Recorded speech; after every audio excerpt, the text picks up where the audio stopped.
Hi friends, ఈరోజు మేము simple ఆవకాయ చేసాము. అందులో కావాల్సినవి మామిడికాయ ముక్కలు కట్ చేసుకుని చిన్నగా పెట్టుకోవాలి పక్కన. తర్వాత ఒక చిన్న గ్లాసుతో 1.5 గ్లాసు కారం, 1.5 గ్లాసు ఆవు పిండి, 1 గ్లాస్ మాత్రమే ఉప్పు తీసుకొని దాన్ని ఫుల్గా అందులో చూపించినట్టుగా మిక్స్ చేసాము.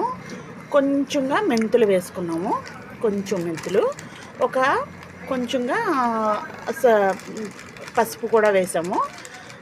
అన్నీ వేసి బాగా కలిపిన తర్వాత విడిపించిన ఎల్లుల్లిపాయలు కూడా వేసాము.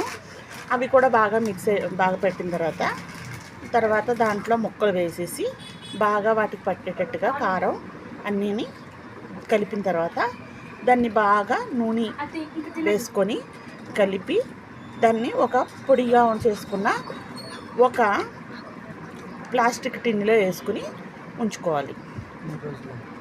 3 రోజుల తర్వాత దాన్ని గరిటెతో బాగా కలిపి టేస్ట్ చూసుకుంటే సూపర్ ఆవకాయ వస్తుంది, రెడీ అవుతుంది.